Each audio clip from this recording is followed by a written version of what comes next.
Sir గతంలో మేనిఫెస్టోలో హామీలు చాలా తక్కువ, ఇప్పుడుతో పోల్చుకుంటే ఇప్పుడు చాలా ఎక్కువగానే ఇచ్చారు గతంతో పోల్చుకుంటే. సో మరి అవన్నీ నెరవేరుస్తారా? అది సాధ్యమేనా? పార్టీగతంగా మాట్లాడుకోవాలి, కొంతమంది బాధలు అవుతాయి, మనోభావాలు వీళ్ళ మనోభావాలు దెబ్బతింటూ ఉంటాయి. ఎన్నిసార్లు నాకు జేఎంఐఎం పార్టీ, సిపిఐకి, సిపిఎంకి, కాంగ్రెస్కి, తెలంగాణ రాష్ట్రానికి, తెలుగుదేశానికి, వైకాపాకి, డిఎంకేకి అన్నిటికీ ముందు పెట్టారు. ఇక రిపబ్లికన్ పార్టీ, డెమోక్రాటిక్ అమెరికాల పార్టీ పెట్టాలి దిక్కుమాలి బ్యాచ్లు. ఒకటి చెప్తా ఉన్నాను, హామీలు అమలప్పుడు చంద్రబాబు నాయుడు గారు ఏమన్నారండి, ఈ 13,000 ఇస్తేనే, లేకపోతే వాలంటీర్కి 5,000 ఇస్తేనే, లేదంటే ఏదైనా కానీ ఏదైనా చెప్పని ఈ ఫ్రీలు ఇస్తూ ఉంటే శ్రీలంక అయిపోతుందని చెప్పి, వెంజువల్ అయిపోతుందని అందరూ అన్నారు కదా. వాలంటీర్లకు జగన్మోహన్ రెడ్డి గారు రూపాయి పెంచారా? 100% పెంచింది కూటమి హామీ. కానీ ఇప్పుడు కట్ చేసేస్తారు. దాన్ని స్ట్రీమ్లైన్ చేసి చాలామంది తీసేసే అవకాశం కనపడతా ఉంది. రెండోది, సచివాలయ ఉద్యోగులు తీయడానికి వీలేదు, ప్రభుత్వ ఉద్యోగులు వాళ్ళు. సరే, రెండో విషయం ఏంటంటే 4,000 పెన్షను, పాత 2-3 కూడా కలిపి ఇస్తారని చెప్తున్నారు. జూలై 1వ తారీఖున ఇవ్వాల్సిన బాధ్యత కేంద్రం వైపు చూడాలి. ఒకటి అది కాకుండా ప్రతి మహిళకి ఇంకా కండిషన్స్ నాట్ అప్లైడ్. 18 ఏళ్ళు దాటిన ప్రతి మహిళకి పాకెట్ మనీ కిందో, ఆసరా కిందో 1,500 రూపాయల సంవత్సరానికి 18,000 ఇవ్వాలి. ఈ పెన్షన్లు కూడా ఎప్పుడు 59 వరకు, ఎస్సీ ఎస్టీ బీసీ మైనార్టీ మహిళ అయితే 50,000 వరకు.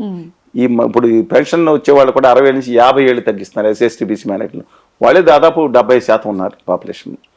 అందువల్ల దీంతో పాటు 3 గ్యాస్ సిలిండర్లు, 4వదేమో ఎమ్మెల్యేలు కొంతమంది చేశారు. ఇక దాంతోపాటు ఉచిత బస్సు ప్రయాణం జిల్లా స్థాయిలో అనుకోవచ్చు. అక్కడ అందరూ దెబ్బలాట వేసుకుంటారు. బస్సు విశాఖపట్నం వరకు వెళ్తుంది అనుకోండి, సింహాచలం వాళ్ళు బయలుదేరి చెప్తున్నానండి, మేము అన్నవరం వస్తున్నాం అన్నారు అనుకోండి, జిల్లా దగ్గర దింపేస్తే కుదరదు కదా. అక్కడ చిన్న చిన్న విషయాలు బట్టి రద్దుకోవచ్చు. ఇది ఎంతమంది పిల్లలు ఉన్నా సరే, ఇవన్నీ దీంతో పాటు ఇంకా కార్యక్రమాలు చాలా ఉన్నాయి. ఇవన్నీ చేయటం కొంచెం కష్టసాధ్యం. కానీ జగన్ గారు తను చేసింది అమలు చేసినప్పుడే ఓడించి ప్రజలు ఇది చేస్తే ఇంక మన కూడా ఓడిస్తారు, ఇది అనవసరం అనుకోడు కూడా వచ్చేది. కేస్ స్టడీ అయింది, ఇండియాలో కేస్ స్టడీ అయింది. నా అభిప్రాయం ప్రకారం బడ్జెట్ కోసం 70,000 కోట్లు అదనంగా దీన్ని ఖర్చు పెడుతున్నారని ఆ రోజు ఆరోపించిన నేపథ్యంలో ఇప్పుడు కొత్తగా పెట్టిందని ఇంకో 70,000, 80,000, 90,000 కోట్లు అవుతుందంట. అంటే 5 ఏళ్ళు ఎంత అవుతుందండి? 4 లక్షల కోట్లు. అమరావతి మాత్రం self finance project. I totally support Amaravati అండి. అమరావతి మహిళల మీద కానీ, వాళ్ళు చేసిన దౌర్జన్యాలు కానీ క్రితం ప్రభుత్వం totally I against that. It is self financing project. I can explain you in detail. But సమాంతరంగా ఇచ్చాప నుంచి హిందూపురం కూడా డెవలప్ చేయాలని కోరుకుంటున్నాను. అమరావతి వరకు it will sustain, may take some time, it will sustain. కానీ మిగతా విషయాల్లో మాత్రం చాలా కష్టం అవుతుంది.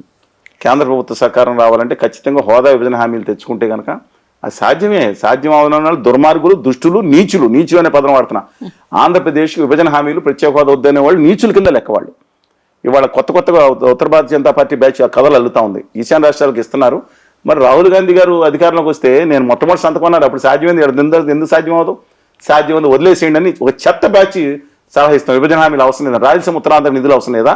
ఎంత దుర్మార్గులండి వీళ్ళు! విషం కక్కుతున్నారు ఆంధ్రప్రదేశ్ మీద. ఇవాళ లోకేష్ గారు ఏం మాట్లాడారు? విభజన హామీల కోసం నేను ప్రయత్నిస్తాను అన్న సంతోషం, ఒక పాజిటివ్ ఆస్పెక్ట్. జనసేన నేత సత్య గారు కూడా నాతో మనం విభజన హామీలు, ప్రత్యేక హోదా మీద ఒక అఖిలపక్ష కమిటీ ఏమైనా ప్రభుత్వాన్ని చేద్దాం, అందరం కలిసి వెళ్ళాలండి అని చెప్పారు. పాజిటివ్ అప్రోచ్ ఇది. అందువల్ల పోలవరం ఇంతకుముందు చెప్పాను కదండి, అందువల్ల పోలవరం నిర్మాణం, అందులో కొంతమంది ధూర్తులు బయలుదేరి, చెప్పాను కదా, ధూర్తులు బయలుదేరి కేంద్ర ప్రభుత్వం నిధుల, ఉత్తర భారతీయ జనతా పార్టీకి కార్యకర్తలు అనుకుంటా, వాళ్ళు తెలియదు వాళ్ళు ఎవరో, వాళ్ళు మాట్లాడతా పోలవరంకి రిహాబిలేషన్ రీసెటిల్మెంటే ముఖ్యమండి. రాతి మట్టి కట్టడం పెద్ద ఖర్చు అవుతాం. ఒక 5,000 కోట్లు పెడితే రాతి మట్టి అయిపోయింది ప్రాజెక్ట్ అంటే. అది అంతా మోసం చేయడానికి కుట్ర. దయచేసి అండర్లైన్ చేసుకోండి దీన్ని. కొంతమంది బయలుదేరు, ఉత్తర భారతీయ జనతా పార్టీకి సంబంధించిన బయలుదేరి వచ్చి రాతి కట్టకు నిలిచాం, 5,000, 7,000 కోట్లు అయిపోయింది అంటారు. కాదు, 150 అడుగులు నిధులో నీళ్లు నిలబెట్టాలంటే, దాని నుంచి ఫుల్ లెవెల్స్లో లెఫ్ట్ అండ్ రైట్ కెనాల్స్కి వెళ్ళాలంటే, 960 మెగావాట్ల పవర్ తిరగాలంటే రిహాబిలేషన్ రీసెటిల్మెంట్ వాళ్ళకి ఇవ్వాలి. వాళ్ళకి ముంచేసి ఇవ్వటం కాదండి వాళ్ళ. అందువల్ల అది చేయటం ముఖ్యం అన్నిటికన్నా. అది కేంద్ర ప్రభుత్వం 100% చేయాలి. ఆ ఉత్తర భారతీయ జనతా పార్టీ అంటారు పొల్లోడు కొట్టి ప్రజల దగ్గర వసూలు చేయండి, ఆంధ్ర వాళ్ళ దగ్గర వసూలు చేయండి అనే దుర్మార్గమైన కుట్ర తెగబడుతున్నా ఆంధ్రాకి ద్రోహులు వాళ్ళగా భావిస్తున్నాను నేను, దయచేసి. అందువల్ల అలాంటి హామీలు కేంద్ర ప్రభుత్వం సహకారం అవసరం. నేను గొడవ పెట్టుకోవాలని కోరుకోవట్లేదు. మంచి జరుగుతుంది కాబట్టి వచ్చే నెల, 15 నెలలు, 2 నెలలు, 3 నెలలు ఆయన మీద వెయిట్ చేస్తాం. మేము సూచిస్తున్నాం, విన్నవిస్తాం చంద్రబాబు గారికి. దయచేసి హంబుల్గా ఇది సాధించండి. ఉద్యమాలు ఇప్పుడు మేము చేయము, తర్వాత చేస్తాం. ఏమైనా సాధించలేకపోతే తర్వాత మాట్లాడతాం. పూర్తిగా వాళ్ళ రాష్ట్ర ప్రభుత్వానికి సహకారం అందించాల్సిన అవసరం ఉంది అందరూ కూడా ఈ సమయంలో. డెఫినెట్గా ప్రతిపక్షం కూడా నేను జగన్మోహన్ రెడ్డి గారు కూడా విజ్ఞప్తి చేస్తున్నా, మీరు మీ ప్రతిపక్షం కూడా ఇవాళ అఖిలపక్షం ఇస్తే సహకరించండి. ఆ రోజు సార్ మీరు సహకరించి ఇవాళ ముందు ప్రాధాన్యంలో తీసుకెళ్తాం. హామీల అమలు అనేది కష్టసాధ్యమైనా సరే అభివృద్ధి మీద కూడా దృష్టి పెట్టమని చెప్పి కోరుతా ఉన్నాను. సో ఒకవేళ అమల్లోకి చేయాలని ఒక్క పార్టీకైనా ఆలోచన ఉంటే ఈ 3 పార్టీలు ఒక బాట మీద వెళ్తాయా? అంటే ఒక ఆలోచన అంటే చంద్రబాబు గారి ఆలోచన మీద ఈ 2 పార్టీలు కూడా ఏకీభవిస్తాయా? ఇంకే పార్టీ లేవా ఆంధ్రప్రదేశ్లో? సిపిఐ వామపక్ష పార్టీలు లేవా? అంటే ప్రజల కోసం పోరాడే పార్టీలు ఖచ్చితంగా ఉన్నాయి. అక్కడ కాంగ్రెస్ పార్టీ కూడా వైఎస్ఆర్ తెలంగాణ పార్టీ మాజీ అధ్యక్షురాలు షర్మిల గారి నేతృత్వంలో ఒకటి ఉంది కదా పార్టీ. మరి అందరూ తిరుగుబాటు చేశారు, ఒక ఎంత పార్టీని ఇబ్బంది పెట్టారు, అసలు ఎన్డీఏతో కుమ్ముకైపోయిన ఆరోపణలు ఉన్నాయి. అసలే పక్కన పెడదాం. అందులో అద్భుతమైన నాయకులు ఉన్నారు కాంగ్రెస్ పార్టీలో. రాహుల్ గాంధీ ఈ విషయంలో మాత్రం రాహుల్ గాంధీ గారికి ఆంధ్రప్రదేశ్ ప్రత్యేక హోదా ఇచ్చినందుకు ఆ విషయంలో సెలెక్ట్ చేయాల్సింది. సో మరి ఒకవేళ చంద్రబాబు గారు అమలు చేద్దామన్న ఆలోచనలో ఉంటే ఈ 2 పార్టీలు మరి ఏకీభవిస్తాయా, సపోర్ట్ చేస్తాయా? ప్రత్యేక హోదాకు విభజన హామీల కోసం 100% వైఎస్ఆర్ కాంగ్రెస్ పార్టీ సపోర్ట్ చేస్తానని భావిస్తున్నాను. సిపిఐ సిపిఎం పార్టీలు ఉద్యమ పార్టీలు ఉన్నాయి. కాంగ్రెస్ పార్టీ నినాదమే అదే రాహుల్ గాంధీ గారు చెప్పిన తర్వాత అవుతుంది. రాష్ట్రంలో ప్రజానీకం 90% మంది మరి ఉత్తర భారత జనతా పార్టీ మాయలో పడి ఆంధ్రప్రదేశ్ మీద విషం గక్కే వాళ్ళు తప్ప ఖచ్చితంగా ప్రతి ఒక్కరు చంద్రబాబు నాయుడుగా తీసుకునే తమ హక్కుల కోసం విభజన హామీల కోసం ఆయన ఏదైతే తీసుకున్నారో ప్రతి ఒక్కళ్ళు మద్దతు ఇవ్వాలని కోరుతా ఉన్నాను. ఇవ్వని వాళ్ళు ఆంధ్రప్రదేశ్కి ద్రోహమే. వాళ్ళు దొంగ కబుర్లు చెప్పేవాళ్ళు, ఇది అక్కర్లేదని అటు ఇటు ఆడేవాళ్ళు మాత్రం ఆంధ్రప్రదేశ్కి అన్యాయం చేసేవాళ్ళు కానీ భావిస్తున్నాను. Let's support the chief minister Chandrababu Naidu గారి ఇష్యూ కాదు, ఆంధ్రప్రదేశ్ ముఖ్యమంత్రిగా ఉన్నారు కాబట్టి let's support him in this cause. నేను మిగతా ఇన్ దిస్ కాజ్లో సపోర్ట్ చేద్దాం.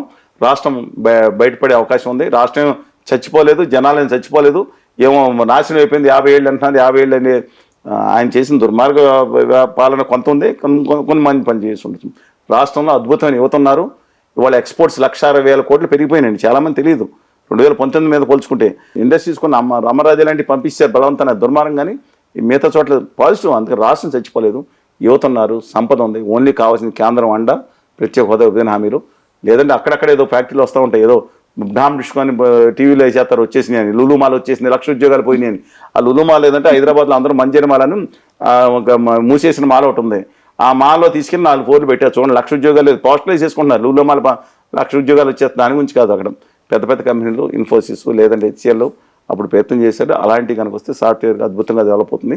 ఇండస్ట్రీస్, క్యాన్సలరీస్ అద్భుతమైన సీకోస్ట్ ఉంది, అద్భుతమైన యువత ఉన్నారు, ప్రజలు ఉన్నారు. అందుకని రాష్ట్రం చచ్చిపోలేదండి. ఏమో అది శ్మశాల నుంచి నిలబడ్డ అలానే మాటలు మాట్లాడద్దు. ఆంధ్రప్రదేశ్ శ్మశాన అనేవాళ్ళు ఆంధ్రప్రదేశ్ ద్రోహులు.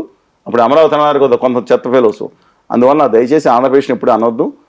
జీవం ఉన్న ప్రాంతం కాకపోతే అన్యాయం చేసింది కేంద్రం, దాన్ని ఆదుకోవాలనుకోరు. టీడీపీకి సొంతంగానే ఒక మ్యాజిక్ ఫిగర్ ఉంది కాబట్టి జనసేన, బీజేపీ చంద్రబాబు అడిగిన పని చేస్తారా? తెలుగుదేశం పార్టీకి సింగిల్ లార్జెస్ట్ పార్టీగా కాకుండా అబ్సల్యూట్ మెజార్టీ ఉంది, 2/3 మెజార్టీ ఉంది.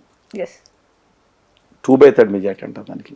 సవరణ ఏ చేయాలన్నా 2/3 మెజార్టీతో చేసే వాళ్ళకు ఉంది. అందుకని వాళ్ళు చేయొచ్చు. బట్ కళ్యాణ్ గారు కూడా అర్థం చేసుకుంటారు అనుకుంటున్నాను. ఎందుకంటే ఆయన పట్ల రాష్ట్రంలో ప్రజలకు ఏదో ఒకటి చేయాలనే ఒక మంచి తపనను వ్యక్తిగానే భావిస్తానని. కానీ దిక్కుమాలిన అడ్వైజర్లు ఎవరున్నారు? ఉత్తర భారతీయ జనతా పార్టీ ఢిల్లీ బ్యాచ్ ఆయన మైండ్ పొల్యూట్ చేయడానికి చూస్తున్నారు. ఆంధ్రప్రదేశ్కి పాచిపోయిన అడ్లు ఇచ్చి నమ్మక ద్రోహం నైవేద్యం చేశారు. మేము ఉద్యమం ఆ రోజు చేసాం, అంతకుమించి ఉధృతంగా 2019 తర్వాత చేసిన మేజర్మెంట్ చూపించలేదు. అందువల్ల వారు ఆ రోజు పాచిపోయిన అడ్డాలు ఇంకా ఆయన చెప్పిన కాడి నుంచి 2016 అక్టోబర్ నవంబర్ నుంచి ఇంకా మోసం చేశారు. కేంద్ర ప్రభుత్వం నైవేద్యం చేశారు, ఆయసముద్ర ద్రోహం చేశారు. పోలవరం ప్రాజెక్టులకి వాళ్ళు ఇవ్వలేదు, ఇస్తే మనం ఖర్చు పెట్టిన నిధులు ఇవ్వలేదు. వాళ్ళు ఇస్తే చంద్రబాబు నాయుడు గారు దోసేసుకున్నారు, జగన్ గారు దోసేసుకున్నారని కాదు కదండి. వాళ్ళు ఇస్తే దోసేసుకుంటారా? దోసేసుకుంటే లెక్కలు తీయమనండి.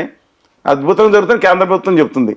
అందువల్ల దయచేసి కళ్యాణ్ బాబు గారు కూడా పాజిటివ్గా తీసుకుని కేంద్రం చేసే మోసాల మీద, అన్యాయం మీద, చేసిన అన్యాయాలని 9 ఏళ్ల నుంచి ప్రధాన బడ్జెట్లో పెట్టిన మోసాన్ని సవరించాలని, రాయలసీమ ఉత్తరాంధ్రకు న్యాయం చేయాలని, రిహాబిలిటేషన్ రీసెటిల్మెంట్ పూర్తిగా రూపాయి 100% కేంద్ర ప్రభుత్వం సాధించాలని, అమరావతి నిర్మాణానికి సహకరించాలని ఇవన్నీ కోరదాం. బట్ ఆయన కూడా పాజిటివ్గా, ఎందుకంటే పాజిటివ్ యాటిట్యూడ్ అని మనిషిగానే భావిస్తున్నాను. ఆయన కేంద్రంలో ఉండే కొంతమంది మాత్రం ఆయన మైండ్ పొల్యూట్ చేయడానికి చూస్తున్నారు. తెలుగు ప్రజల ఆత్మగౌరవాన్ని తాకట్టు పెట్టే విధంగా ఆయన వ్యవహరించని ఖచ్చితంగా నమ్ముతున్నాను. అలాగే వైఎస్ఆర్ కాంగ్రెస్ పార్టీ కూడా చెప్పాను, ఇప్పుడు సహకరించకపోతే వాళ్ళు ద్రోహులు అయిపోతారు.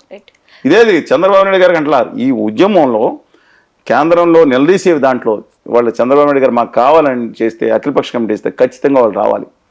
ఇంతకుముందు చెప్పారు కదా, మీరు వేయలేదు. ఇంతకుముందు చంద్రబాబు నాయుడు గారిని అడిగితే ఆఖరిలో వేసాం, అప్పుడు రాలేదు వీళ్ళు వామపక్ష పద్ధతి. Let us wait and see అండి. హోప్ ఒకరి మీద ఒకళ్ళు బూతులు తిట్టుకుని ఇప్పటికన్నా మానేసేమని చెప్తున్నాను. కక్షాదిం చర్యలకి నేనన్నా అన్యాయం చేసిన వాళ్ళ మీద, వ్యక్తుల మీద, అంతబాబు గారి మీద వదలమని నేను అంటలేదు.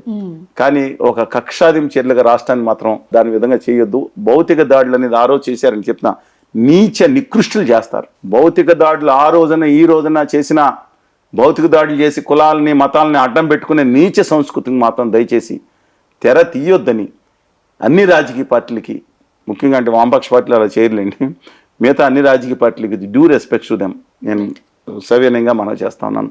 రాష్ట్రం చాలా ఇబ్బంది జరిగింది, లీగల్గా చర్య తీసుకుంటాం వేరు, కానీ ఇలాంటి భౌతిక దాడులకు మాత్రం పాల్పడద్దు. చావలేని చచ్చిన వాళ్ళే ఒక భౌతిక దాడులు పెట్టి దాన్ని నాటకం ఆడతాను చూస్తారు. దయచేసి ఆ పని చేయొద్దు అనుకోండి. సో బీజేపీతో పొత్తు పెట్టుకోవడం చాలా నష్టపోయినని చెప్పిన పవన్ కళ్యాణ్ 21 సీట్లు గెలిచినా కూడా కేంద్ర క్యాబినెట్లో ఎందుకని మరి చోటు దక్కించుకోలేకపోయారు? మీరు రాంగ్ నెంబర్ డైల్ చేశారు. వారి నెంబర్ నాది, మీరు మాట్లాడి వారితో మాట్లాడిన విషయాలు నా విషయాలు కాదండి. కొంతమంది ఆంధ్రప్రదేశ్ వ్యతిరేకులు ఒక మాటలు నమ్మి ఆయన ఉత్తర భారతీయ జనతా పార్టీతో పొత్తు పెట్టించారని ఇప్పటికే నమ్ముతున్నా.